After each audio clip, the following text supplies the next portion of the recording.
Hello, everyone. My name is Esma. I'm a certified tarot reader and psychic medium and Middle Eastern eclectic witch. And today I would like to explore a specific card from the Kali Oracle by Alana Fairchild. This is the Oracle box right here, in case you're unfamiliar. It is a pretty popular Oracle deck. But I thought I'd show the box for anyone who is curious. And this is the card that I want to explore with you today, which is Chamunda.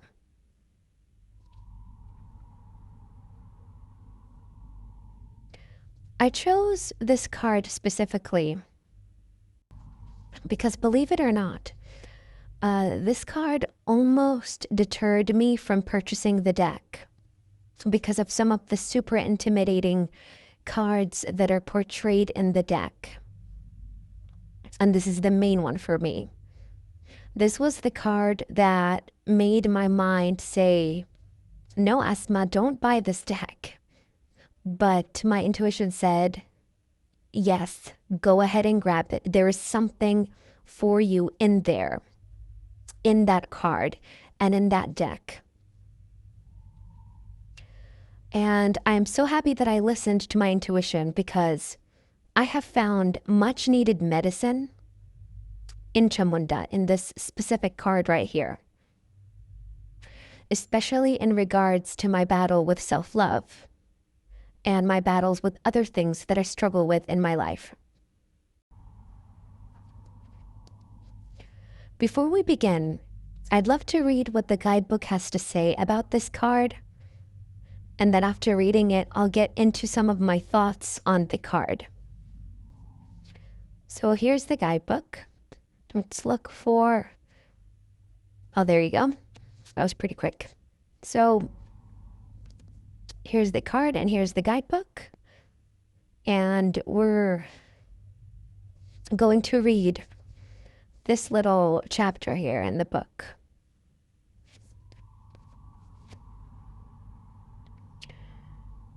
Her unerring instinct for spiritual protection arises spontaneously, even when we do not realize we need it. Sometimes we don't realize just how far we've become entangled in that which is not good for us. We do not realize we need Kali's powerful intervention. Knowing what to allow and what to fight for or against requires wisdom. Holding the space for an inner or outer conflict to be resolved involves discipline. Chamunda is the fearless wisdom, patience, and discipline needed to conquer a difficult situation. She is with you now. Wild Black Chamunda is a ferocious warrior goddess. She takes her name from Chanda and Munda, two great demons whom she defeated. Thus her name is a symbol of gaining power. Her presence indicates that you shall not only overcome an obstacle, but gain complete mastery over the energies that gave rise to it. You shall never be troubled by it again. Swathed in blood-red light, representing her life force and power, Chamunda has multiple arms which indicate her divine activity. The skull and crescent moon resting atop a funeral pyre form her crown, symbolizing her status as a goddess of love and karmic retribution. Yet she is protective. Her three deeply socketed eyes are so intense, they are set to burn away the evil in all worlds and dimensions. She provides protection from destructiveness, including gossip and other kinds of black magic. I don't like that the book uses the term black magic here. I just feel like baneful is more appropriate. I just don't like the word black magic, but that's just me nitpicking. Anyways, which not unlike gossiping uses intention, words, and action to work against another's well-being. Chamunda is referred to as queen by her soul tribe, a group of ancient mother goddesses known as the Matrikas. I hope I'm pronouncing these words right. Matrikas.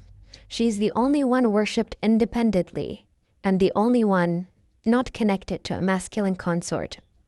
She's an independent, fierce, and unique emanation of the wild feminine power of Devi, the great divine goddess. She is an expression of Kali, referred to interchangeably with Kali Ma in the Puranas. Okay. Ancient Hindu texts that date back more than 2,000 years.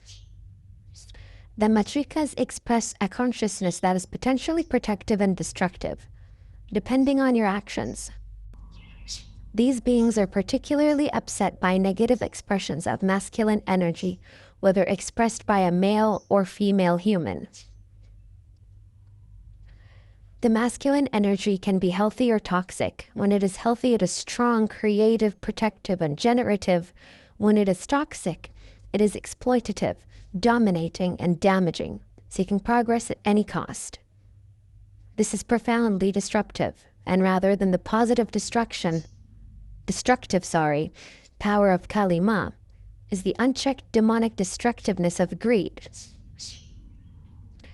The matrikas are fierce, and Chamunda in particular will retaliate against toxic masculinity, causing havoc in the lives of those who live by such values. Chamunda is worshipped as the ruler of the sacred erection. This is symbolic of her power over masculine energy. When the feminine has been desecrated in any way, she will not hesitate to retaliate with fierce compassion, which from our human perspective may seem like chaos, yet the phallus is also a symbol of her honoring the potential power and creativity of healthy masculine energy, facilitating its safe development in the human psyche.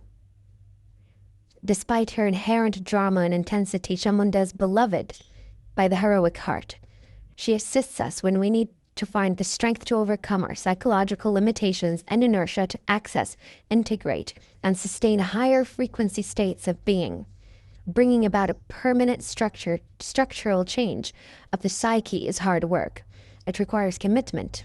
However, bullying ourselves into being different or applying more and more willpower only tends to create resistance, adverse reactions, and exhaustion.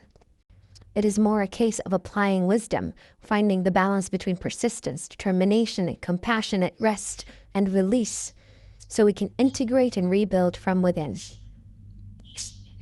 For some personality types, taking rest can require as much discipline as engaging in activity.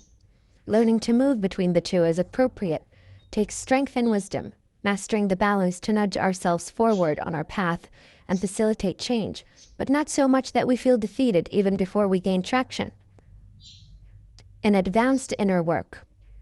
Chamunda is the power to accomplish it. Her presence in a reading is portent of a truly exceptional breakthrough on your path, the healing of masculine energy, and the protection of the sacred feminine within your heart.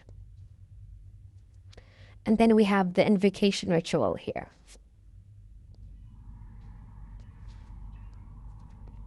Okay. This is incredibly potent and powerful stuff right here. This archetype of a goddess who defeats demons and then absorbs their powers and make them her own. It is a beautiful metaphor about defeating our own demons. For me, spending time with this card has helped me look at my battle with self-love in a new way. It provided a new and fresh perspective. It motivated me to continue battling my demons.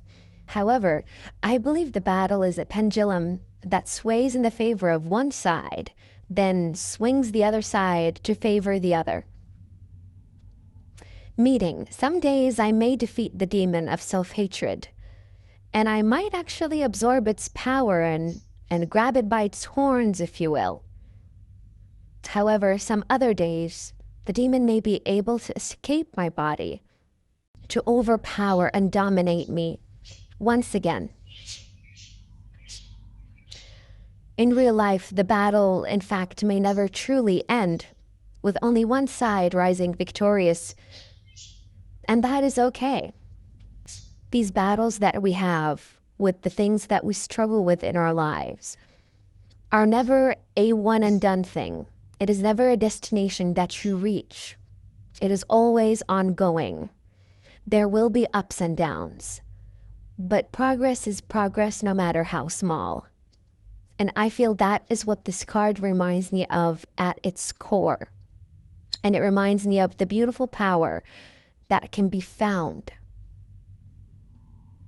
in taking our demons by their horns and absorbing their powers and becoming more powerful by defeating them. By recognizing how truly weak they are, no matter how strong they make themselves appear to us.